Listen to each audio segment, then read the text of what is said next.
interesting project here at the Partnership for People with Disabilities at Virginia Commonwealth University. That's the Virginia Project for Children and Young Adults with Deafblindness.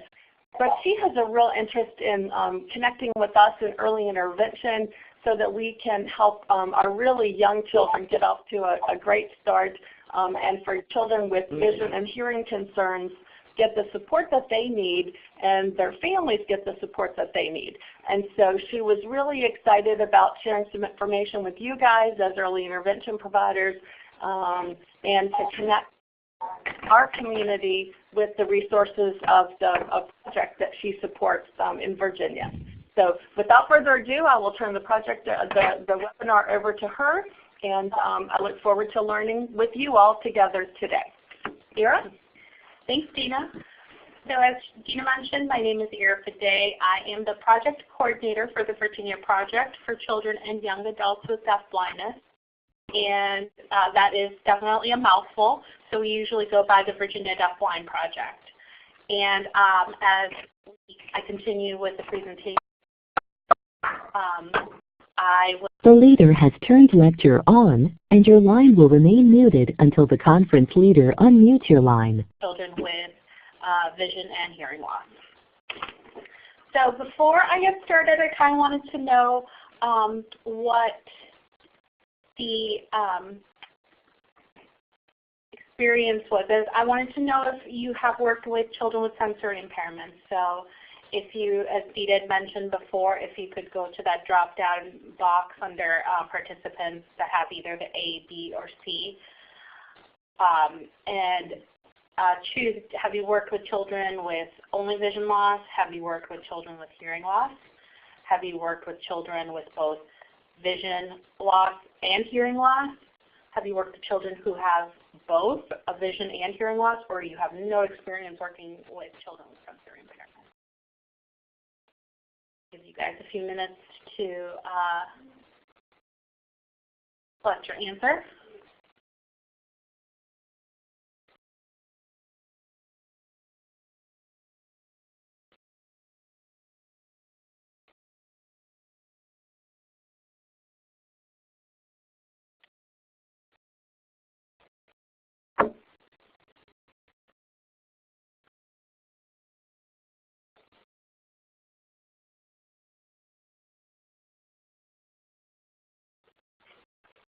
All right, so I think we have a good mix of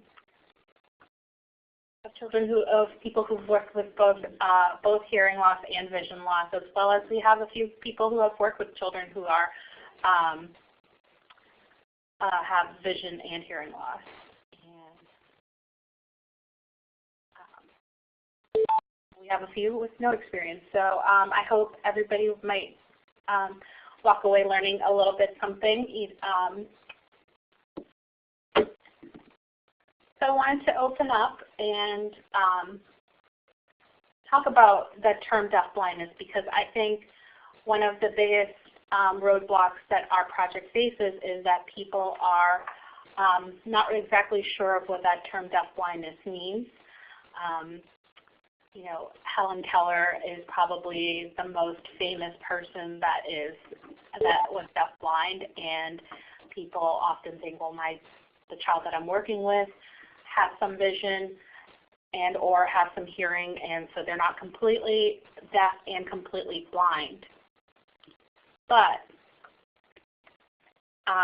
this is the IDEA definition. So basically the term deafblindness means that there is a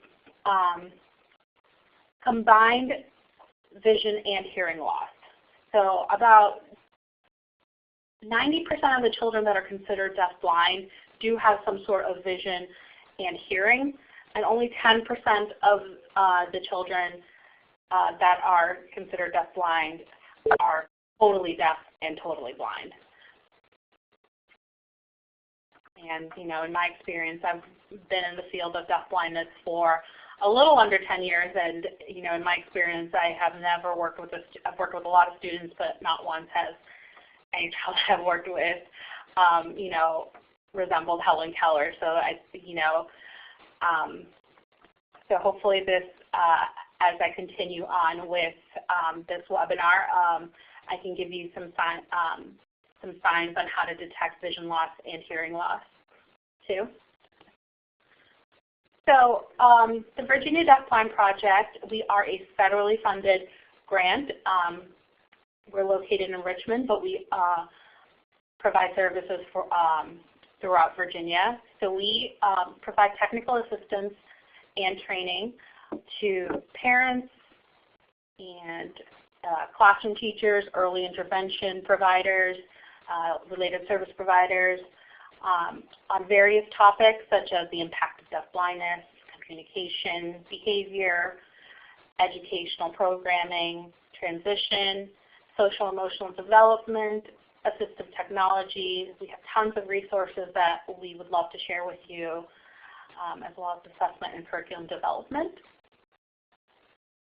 So one of our biggest projects that we do as part of the Deafblind Project is our annual Deafblind census.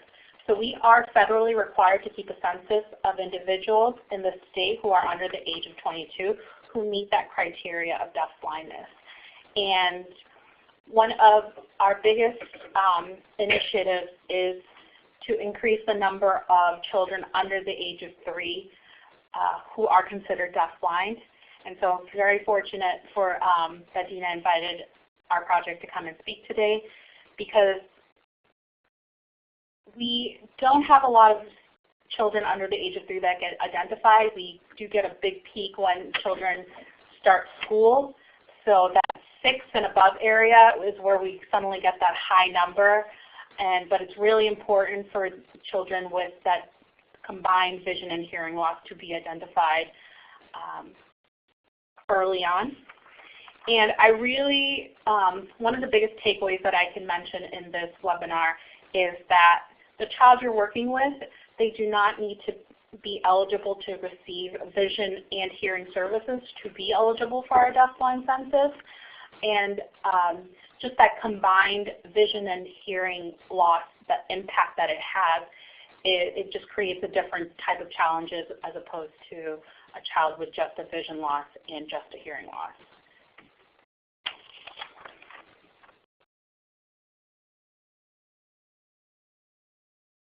So as I continue on, I wanted to show some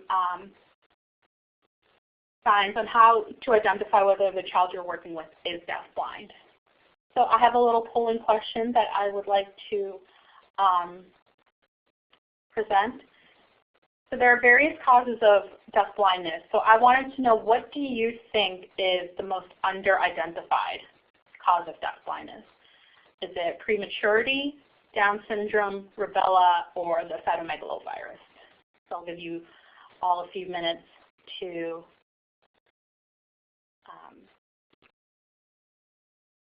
answer the question.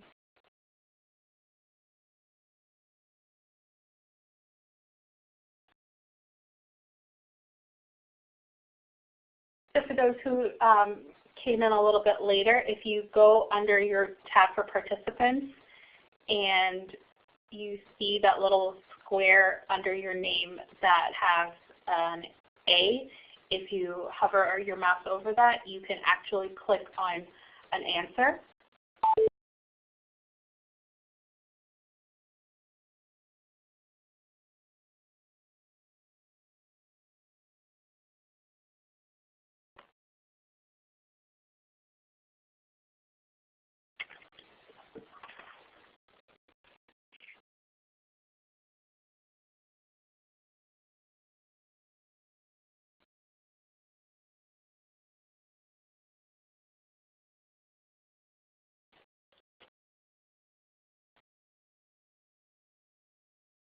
There you go. There we are. Awesome. Great job, everybody. I know, and it's nice. Oh, there we go. So Julie's published our results for us. So the actual answer is Down syndrome. A lot of Down syndrome is one of the causes of deafblindness that is under-identified. So children with Down syndrome do have some sort of vision loss and hearing loss, but again, you know, oftentimes children don't aren't eligible for vision and hearing services, so they often do not get referred to us as part of the census. So just keep in mind when you are working with a child with Down syndrome that looking for signs of vision and hearing loss. So some of the causes of deafblindness, there are some hereditary syndromes and disorders. One of the leading causes of deafblindness is CHARGE syndrome. And CHARGE is an acronym, so it stands for, each letter stands for something. So C, it stands for coloboma. So if you look at the visual on the slide, the top picture is an example of a coloboma. So a coloboma basically means that there's a missing piece in the structure of the eye. So that can mean there can be a missing piece in the retina, the iris, even the eyelid. So this picture right over here, it is an example of a coloboma of the iris. So that's why it looks like a little keyhole. H is for heart defects. A is atresia, which means that there's a blockage of the nasal passage. Retardation of growth, genital abnormalities, and ear abnormalities. So the picture on the bottom is of a little girl with CHARGE syndrome, so they do have some physical characteristics that can be very similar. So if you notice the picture on the bottom, the little girl with CHARGE syndrome, she has facial palsy, which means that she does not have control over one half of the side of her face because of some neurological condition. So you can see that she kind of has a little crooked smile. Usher syndrome is also another hereditary syndrome, and as mentioned before, Down syndrome. So one of the things with Usher syndrome is that Usher and CHARGE syndrome, so if the child that you're working with is diagnosed with CHARGE syndrome or Usher syndrome, they are automatically eligible to be on our census, because especially with Usher syndrome, children are born with a hearing loss and or vision loss, and eventually they will lose that other sense over time. So usually around when they hit school age is when they will lose either their vision or hearing. So it's really important, you know, for you guys who are working with younger children under the age of 3, that if you see that word Usher or CHARGE to, you know, contact us. And if you would like to know more information about CHARGE syndrome, the CHARGE syndrome website is a really great website and resource. And I have the website listed on the bottom of this slide. There are also some prenatal or congenital complications that can be that can cause deafblindness: cytomegalovirus, microcephaly, hydrocephaly, as well as congenital rubella.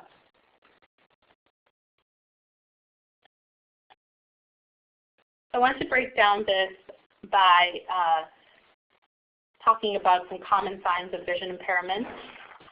So one that is very common is holding toys and books or any type of object really close to the face. And this can be a sign of field loss, which means that they have part of their vision is obstructed. So sometimes when we're holding something directly in front of a child, the child might, you know, turn their head away, or maybe they'll look up or down. And that's not because they're, you know, ignoring you. It's because they're using what vision that they have to look at the object that you're presenting to them. So that can, you know, sometimes children have an upper field loss, which means they're not seeing things in their upper field of vision. So that might be, they might look really up, all the way up across the ceiling, because they're using their lower field of vision.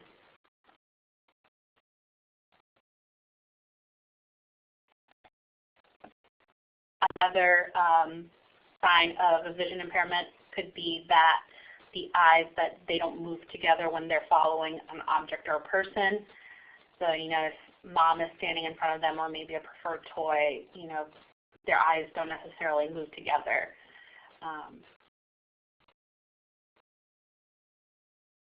Frequent squinting, blinking, eye rubbing, or even repeated shutting or covering of one eye, especially if there's, you know, really there's no source of like a bright light or anything in the room, but you still see them doing that. That's also can be a sign of vision impairment.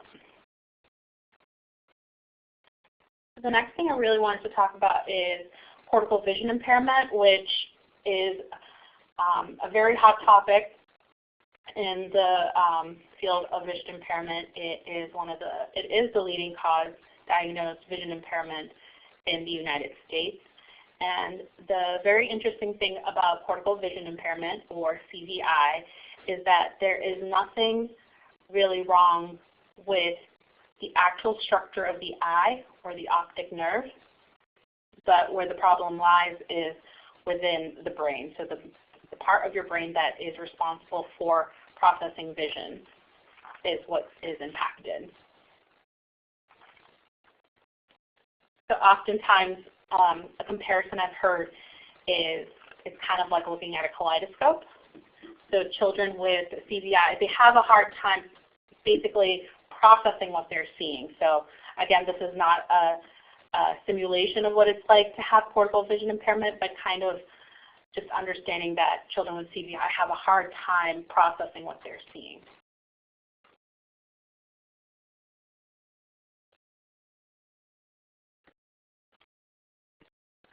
So I wanted to hopefully people who are on this haven't seen this visual simulation yet, but I wanted, if you guys could use the chat box, I wanted to know, what do you see in this picture?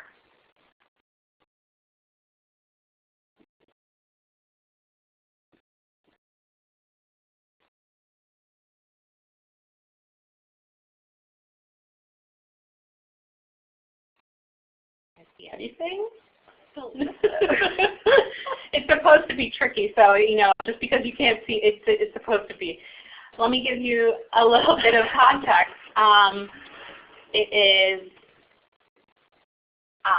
It is something that you see when you're driving in the country, on the side, maybe on the side of the road. It's an animal. That's another hint. Oh.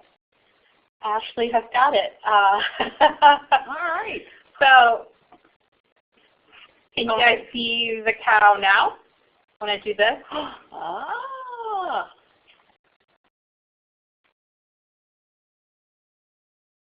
See the ears, the nose, and the eyes, and here's their body. So, you know, with CVI, I'm with Valerie. You know, I've seen this visual simulation so many times that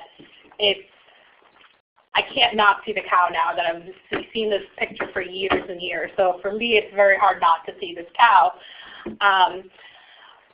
But with CVI, for children with CVI, if you do, you know, slight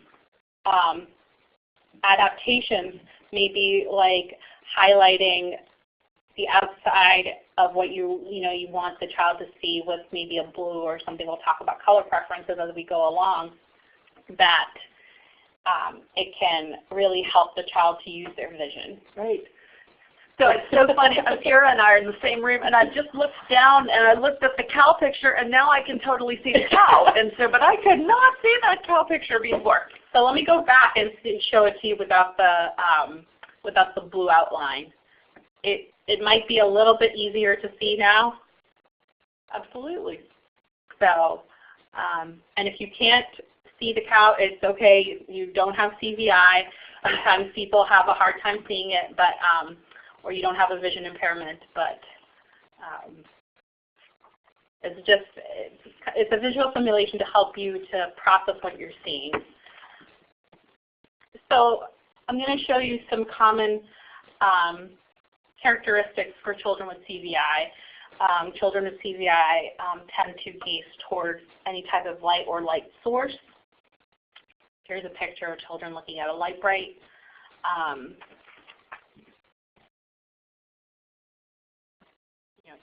iPad or a tablet. This webinar is not sponsored by iPad or Apple, and I'm not sitting here suggesting that you go out and buy an iPad for all the children who have CVI, but just that an iPad has a really nice backlight that really helps to draw a child's visual attention to it. But there are other ways to really use light to help get the child's attention, just using a flashlight, or even using reflective materials like those mylar balloons that are also help to gain visual attention. Ashley is asking, do you recommend darkening the room when you're doing light gazing? And yes, I would, if you can have some sort of controlled lighting in an area.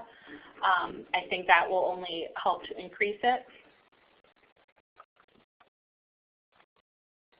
Also thinking about seating and positioning when you're working with a child with CVI, so thinking about where the windows are located. If it is bright and sunny, maybe just drawing the curtains, or maybe not sitting behind the light source, because children will often turn their heads to look at the light. So if you really want the child's attention, thinking about where that light is coming from and whether or not it would be distracting.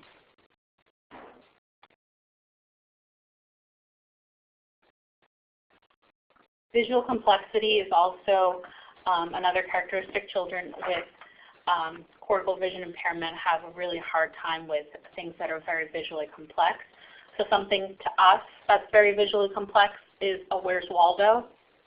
So usually children with CVI really respond to things that are maybe of one color. So really thinking about too where you are when you're working with a child.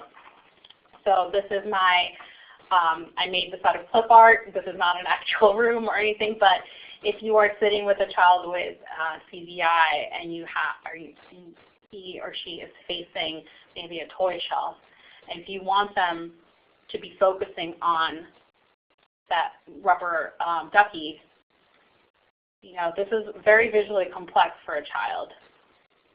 And just like a child with hearing impairment, they might attend to things better when it's nice and quiet. A child with a vision impairment is the same thing. You want things to be very visually simple. So thinking about that too, just maybe taking a black tablecloth or something and just draping it over. I'm not saying, change the whole room and paint it black or anything, but even just carrying a piece of tablecloth or a curtain that you can just drape over the bookshelf or any area that you are working with your child. Even thinking about the clothes that you wear. Again, I'm not suggesting going in and wearing all black clothes or anything like that. I had a teacher friend who just carried maybe an extra large black sweatshirt with her whenever she worked with a child with CVI, so she would just, when it was her turn, she was working directly with him. Just putting on that black sweatshirt would, definitely also take the visual complexity out of our clothes too.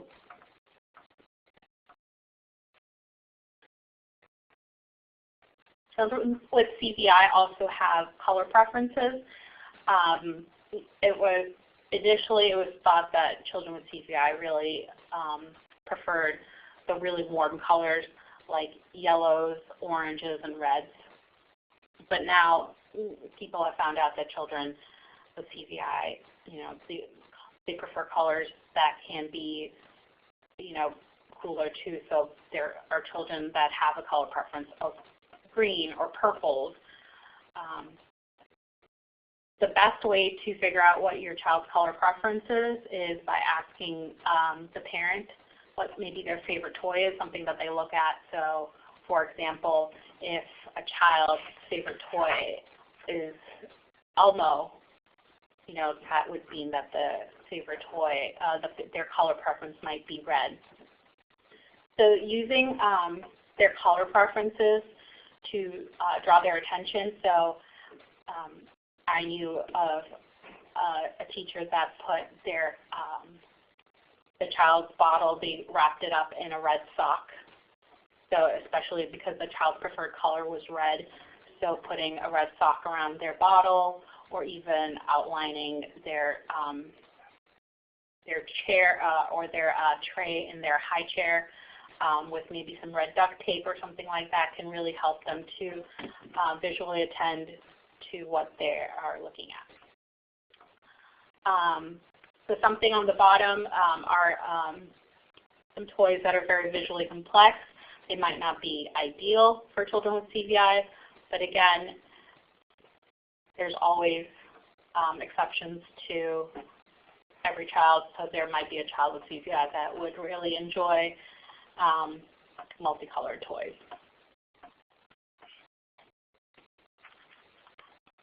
A child with CVI, they also have, they don't have a visually guided reach. So that means they cannot look at something and reach for it at the same time. So oftentimes children will look at something, maybe you're holding a favorite toy that you want them to reach for. They'll look at it and then they'll look away, and then they'll extend their arm out to reach for the toy. But they have a really hard time looking and reaching at the same time. I'm just laughing right now because I'm reaching out and I know that nobody can really see me. Yes. So I think Ashley K is asking if it impacts their hand-eye coordination. Yes. So it often looks like children with CVI, they can be a little clumsy. So if they're maybe reaching out for their bottle or a cup or something like that, they might knock things over. So that is because of the absence of a visually guided reach. Visual latency is also a characteristic, so that means that a child needs to process, they need time to process what they're looking at. So a really common error that we end up doing is we place maybe a toy or we're sitting in front of a child. So the child looks at the object and then they'll look away. And that's because they're processing what they're seeing. And it's often misinterpreted as they're ignoring us, as they don't want to look at us. So then we'll move that object towards where they're looking right now. And what happens is when they're done processing it, they'll look back to where they have remembered seeing that object, and it's not there. Because we moved it. Because we moved it. Okay. So it ends up being almost like a game of the missing toy or the magical disappearing toy. So what I would really strongly recommend is presenting an object to a child, have them look away on their own if that's what they need, and then just wait quietly, and they will eventually come back to look at the desired object.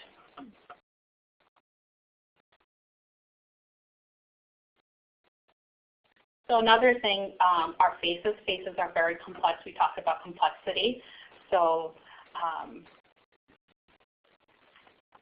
children with CVI, parents often say that they look through them. They don't make eye contact, which is it's also a characteristic of autism. But the thing is that faces are very visually complex. So children will often look at familiar faces first, maybe mom, dad, a sibling. And that's also because children with CVI also have a hard time with visual novelty. So again, because they're having difficulty processing what they're seeing, showing them new things is often very difficult. They don't understand what they're looking at, especially if it's something brand new. So children will often look at things that they're very familiar with. That doesn't mean don't show them new things, but just remember that it will take time for them to visually attend to it.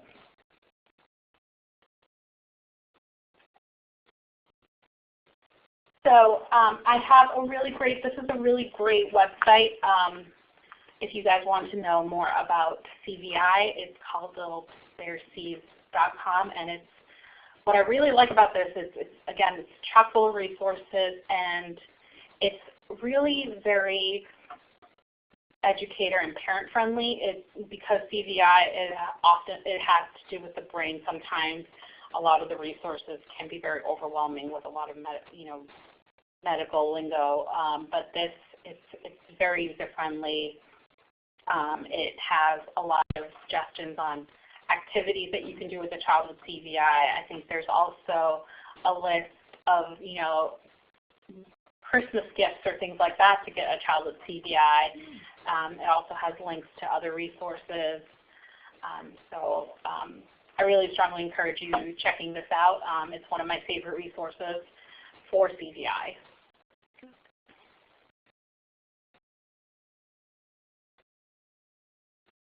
So what do I do if I suspect my child, that the child has a vision impairment? So in terms of eligibility, I would strongly recommend looking at the guidelines that are put up by the Department of Ed, as well as the Department for the Blind and Vision Impaired. They again provide services throughout Virginia, so you don't have to be, this is just their Richmond branch, but their website will also help. They have doctor, ophthalmologists, and things like that. So just, they're a really great resource.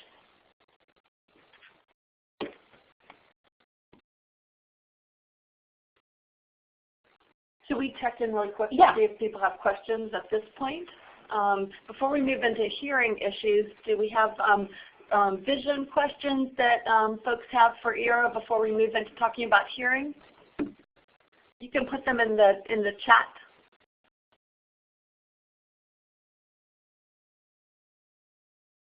And thanks to Ashley for posting great questions. So I'll give you guys just a minute here to think of questions that you want to ask Ira.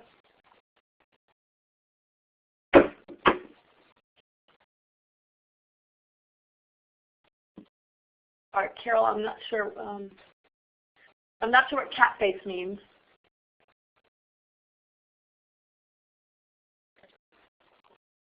So we'll get started with Ashley's question of some reasonable goals when working with a child with CVI, and you can tell us a little bit more about what you were thinking about with your question, Carol. So some reasonable goals would be maybe identifying their favorite color if you already know what it is, maybe just having them visually attend to their favorite toy or things like that. Trying to make a small environment maybe that is very CVI friendly, so with controlled lighting if it is at all possible. And just, I think there's tons of, you don't need to go out and buy things, very high-tech fancy things to gain a child's attention, visual attention with CVI, like I said.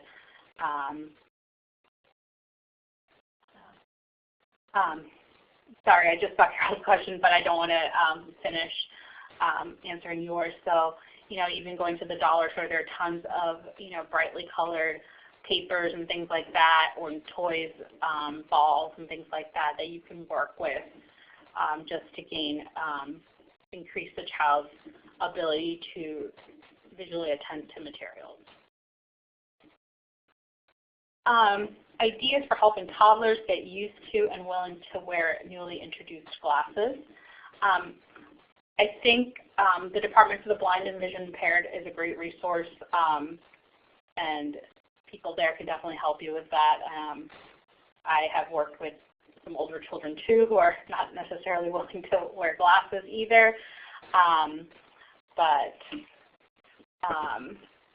Well, and I know that is a big issue, and so Yeah. as we're thinking about that, I'll look up some ideas too, and if others on the line have good ideas or strategies they've used for encouraging newly diagnosed or newly fitted toddlers with glasses, if you've got some hints for the collective to share with Carol, both for all of us to share for some strategies people have used for getting for toddlers for getting used to wearing glasses. Let's go ahead and share those in chat as we all learn together. So keep sharing your questions about vision while Ira kind of shifts our focus to hearing, and then we'll keep talking by chat. Sorry, really quickly with Kara, I've used, if children really like maybe a certain movie or a certain song or things like that on the TV or things like that, I've seen that song from Frozen a million times to get a student to wear her glasses because she just really loved looking at it up close. So with her glasses, it's something that she could see better. So, just increasing that time with seeing with things that they really like to visually attend to. So just increasing that, giving them something motivational, motivating them to look at something that they really prefer would be a place to start. Well, good. Julie has some good ideas too. Putting them on right after just waking up or just after a nap, so the eyes can adjust faster to the correction. That's a good idea too. So, okay, good. All right. Well, you guys keep sharing in chat, and we'll start thinking about hearing. So some possible signs of hearing loss would be for a child not responding to things that are said to them, or maybe not reacting to a loud noise. If something is said to them, maybe they can't really detect where the sound is coming from, so they'll search right and left. Another common characteristic is also mispronouncing words or inability to say words or sentences right away, which I will talk about a little bit ahead. But here is an audiogram. So, when we were younger and we were in grade school and we had to go through these hearing tests where we had to put these headphones on our head and basically raise our hand anytime we heard a little ding. So this is basically what they were filling out. So hearing is measured by frequency or pitch. So something that is a low pitch would be something like this. Low voices. And something that's high pitched would be something that's very high. I'm sorry, I'm not trying out for American Idol anytime soon. And the other thing, measurement of hearing is the hearing threshold, which also known as loudness. So things that are very soft would be up here, and things that are loud would be up here. So for example, maybe a bird chirping is something that is high-pitched and tends to be a little bit quieter, would be located here on the audiogram. So I had an activity for us to do, so I'm going to give you a few sounds, and I would really like to see where you think they fall on the audiogram. So if you guys use that starburst feature that we did, if you go to the toolbar and drag down to see maybe the starburst or figure out what object that you want to use to point.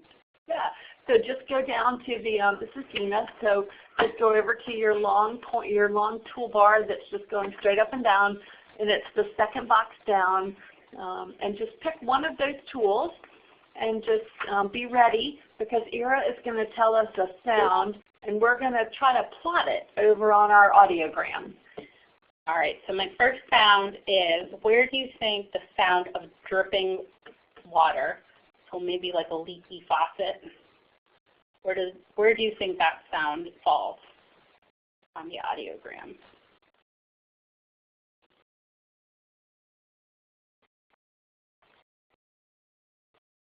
Oh, you guys are good at this. You found your pointers and you're plotting them right away. So again, if you're not sure kind of how to go find your little tool, just on that long skinny toolbar and go to the second little box down and click on that, and that means you've got a pointer. So just go over to your audiogram and click it where you think that sound goes. All right. All right. All right. I think people had a good idea. I think, yep, you're right. The dripping faucet would fall somewhere around here. All right. My next sound is an airplane taking off. Where do you think that falls?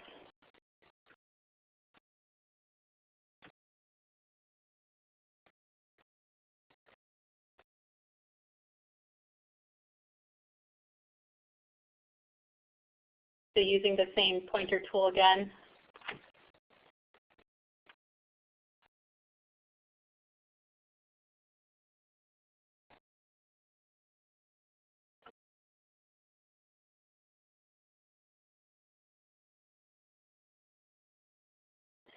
And the good news is if you don't like where you put your thing the first time, you just click somewhere else and it'll just move it for you. You can only put your little dot one place.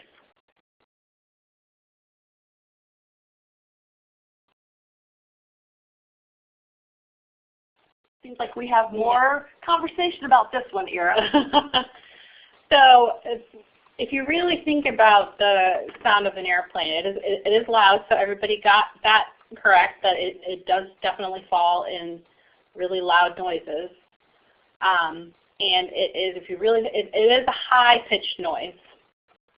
So it would definitely fall right here in terms of the audiogram. All right. So now the last one, it's going to be a little bit more tricky. So, so you are in the library and you are talking with your friends and you guys laugh and the librarian shushes you. So she goes, shh.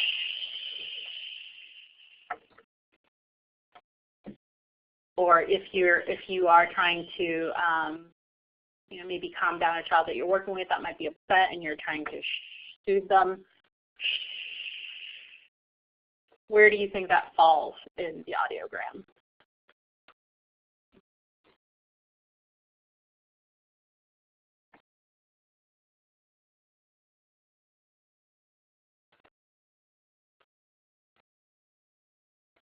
So thinking also about in comparison to where all the other noises fell, so thinking about the faucet dripping, how quiet that was.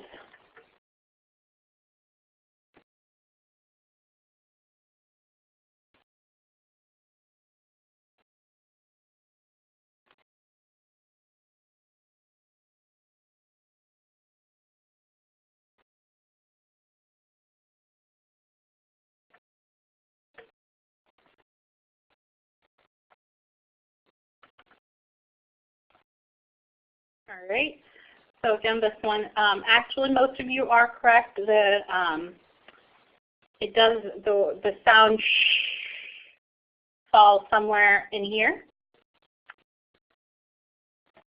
So here is an audiogram with all the familiar sounds. So here is the water, the faucet dripping. Here is the airplane taking off.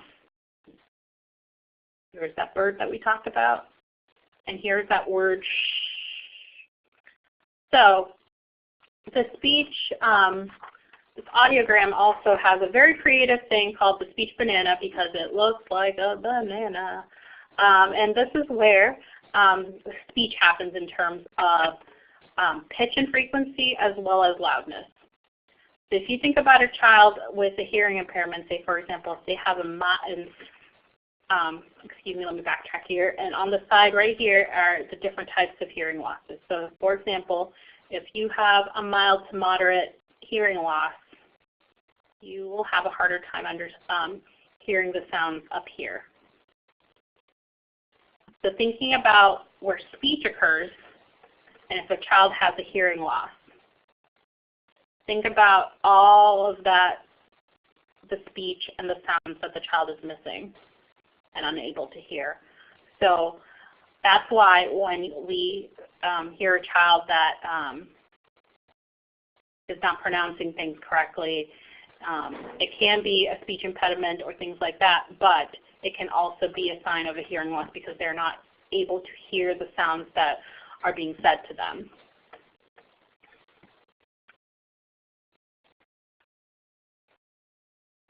So if you do suspect that the child you're working with has a hearing loss, here are the guidelines by the Department of Ed in terms of what working with a child in terms of eligibility for services, as well as the Technical Assistance Center for children who are deaf of hard of hearing. They are also located at the partnership where Dina and I work with, so they are also great resources. So one of the things, so that is how to identify vision and or hearing loss. And so one of the things that our project offers are free training, free online training, and that is through the National Center on Deafblindness. And they are the Open Hands and Open Access Intervenor Learning Modules, and they are free for anyone. You don't have to be working with a child who is on our census. They are free for everybody. And this, if you would like more information about it, you can definitely contact me, or if you just want to know the different topics that are available, you can definitely go to this website, moodle.nationaldb.org, and we have about 27 modules that are available, and they vary from topics such as building trusting relationships, the impact of sensory loss, orientation mobility in the home. I know this is early intervention, but even sexual development and things like that. So there are a variety of topics, 27 to be exact, that are free, and we can offer recertification points for that. So, and again, they are self-paced, so you can take them at your own leisure, and there have some quizzes and some assignments to turn in. So I just can't explain how great of a resource this is, and I highly encourage you guys to consider looking at it. And I think some of the strategies that are here on these modules can definitely be carried over to other students that you work with, not just students with deafblindness. I am just curious, this is Dina. We have shared the information about these modules just recently within the last year or so. I'm just wondering if anybody who's on the webinar has taken any of them or looked into them. If you have, can you put that in the chat? So just as Ira continues to talk, if you have taken any of the modules, I would love to know that so that we can connect with you, because we'd like to be able to know about your experience so that we can share that with other people, because we're really excited about these modules, and we would like to kind of feature some people who've taken them. Or if you are interested now after learning about them today and you have a particular interest in supporting infants and toddlers with deafblindness, and you would like to take them and let us know a little bit more about your experience, we would really be excited about that through the Integrated Training Collaborative project. So if you would be interested in doing that and be in touch with me, this is Dina Buck. I'd really be, I'd like to know about that and be in touch with you. So I'd love to know about that. So thanks to you, Ira, for letting us know about these wonderful modules that are available. So just before I wrap up, I had a few questions, little polls that I was wondering if you guys could take. So let me see.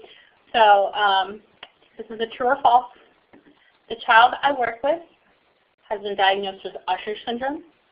He does not have a vision loss, but the doctor says he will lose vision later on in life.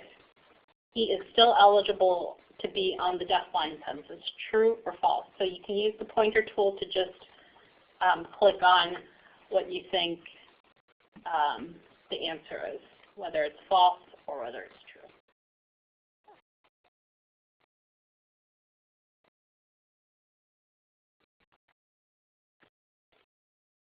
Awesome, guys. Yay! All right. So you guys are all correct. He is still eligible to be on our deafblind census. All right. My next question. The child I work with who has a vision impairment and hearing loss, but he does not receive vision or hearing services. Therefore, he is not eligible to be on the deafblind census. Is that true or false?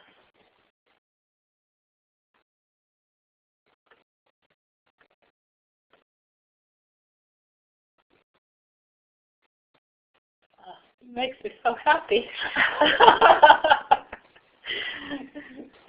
Yes, he is still eligible because that the dual sensory impact, so that vision loss and hearing loss, it creates a different type of impact. So they might not be eligible to receive services, but they are still eligible to be on our census. So it never hurts for you guys to contact us if you have any questions.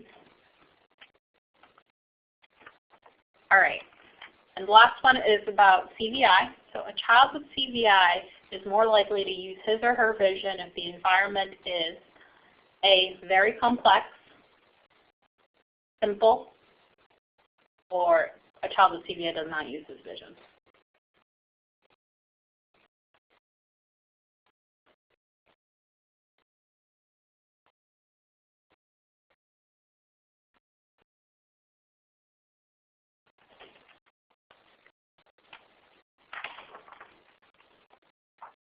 Awesome. That is correct.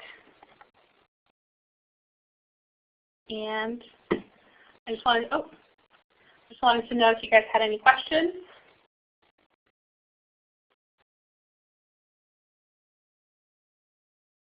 And just, thank you for letting me tell you about our project. And I just would love to, hopefully you guys can help us identify the more children who have the vision and hearing impairments. So I just want to thank you for all the hard work that you do with students throughout Virginia. And if you guys have any questions on the modules, or if you want to know if the child that you're working with is eligible, you can just definitely contact us. Yes, well, I'm going to click this. Ira clicked it one more time, so here's her contact information. And I know you're thinking probably about questions right now, and you may be typing them in, so we'll give this another minute or two because we have a few more minutes. If folks don't have questions, then we'll wrap up a few minutes early.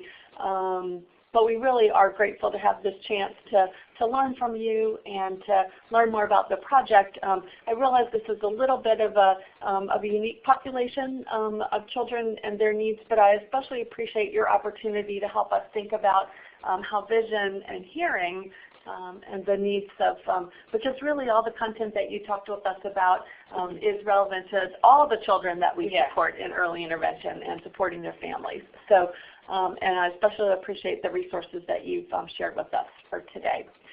So I'm looking forward, and I don't see other questions. If anybody has asked a question, Carrie has also been kind of scanning questions for me, and I don't think we have other questions that we have missed. So,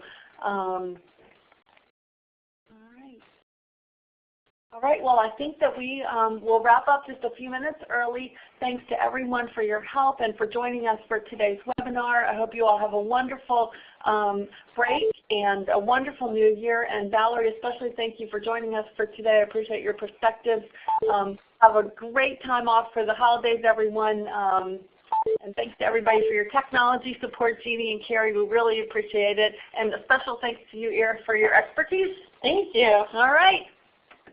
Bye, everybody.